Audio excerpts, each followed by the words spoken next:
Books friends को मेरा नमस्कार, सोशल मीडिया के वॉरियर्स को नमस्कार। दोस्तों, एक बहुत ही महत्वपूर्ण संवेदनशील मुद्दे के ऊपर आज आपसे मैं रूबरू हो रहा हूं। जब से देश आजाद हुआ है तब से आज तक कभी ऐसा नहीं हुआ कि देश के किसानों के लिए देश की राजधानी में कोई जगह ना हो। यहां अंबानी अडानी के दलाल आ सकते हैं, जो अन्नदाता हैं वो नहीं आ सकते।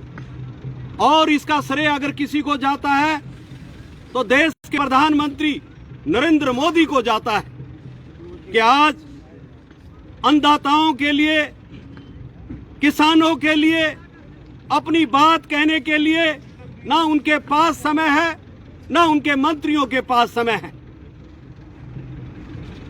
कृषि मंत्री ने पिछले दिनों एक मीटिंग बुलाई और वहां अधिकारी आ गए, पर कृषि मंत्री जी नहीं पहुंचे। आज देश का किसान अपनी बात कहने के लिए दिल्ली आना चाह रहा है तो उसको रोका जा रहा है। इससे ज्यादा शर्मनाक कोई बात हो नहीं सकती। Same same same same. ये लोग कहते हैं कि कांग्रेस पार्टी किसानों के साथ खड़ी है। हाँ, कांग्रेस पार्टी हर उस कमजोर के साथ खड़ी है और उसके साथ खड़ी है जिसकी बात सरकार नहीं सुन रही। विपक्षी पार्टी होने के नाते कांग्रेस का दायित्व है कि उसके साथ खड़ा होना जिसकी अनदेखी सरकार कर रही है, सरकारें कर रही हैं। ये कांग्रेस पार्टी का पंडाल लगा है। दिल्ली प्रदेश कांग्रेस कमेटी के अध्यक्ष अनिल चौधरी जी के नेतृत्व में हम सब लोग यहाँ बुराड़ी में आए हैं, लेकिन देश के किसानों ने मना कर दिया बुराड़ी के लिए। और उन्होंने कहा है कि जब आरएसएस के एजेंटों के लिए, अन्ना हजारे के लिए, बाबा रामदेव के लिए रामलीला में जगह हो सकती है तो देश के किसानों के लिए जगह क्यों नहीं हो सकती। इसलिए उन्होंने बुराड़ी में आने से मना कर दिया है।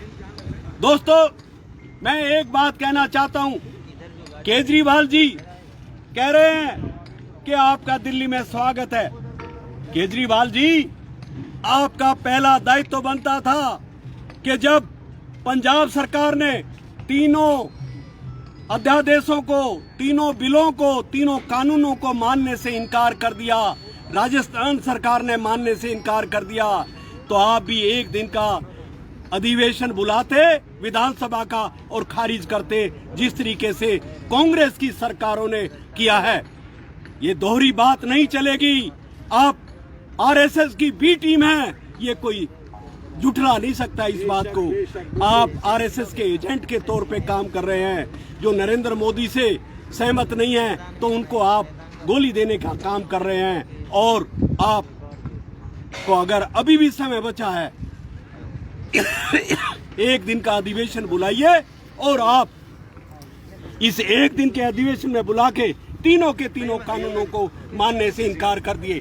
मैं आपको दिखा रहा हूं कि ये बुराड़ी का खाली पड़ा पंडाल किसानों ने आने से मना कर दिया है। किसानों ने कहा है कि जब रामलीला का मैदान जब अन्ना हजारे के लिए हो सकता है, जब बाबा रामदेव के लिए हो सकता है, तो हमारे लिए क्यों नहीं हो सकता।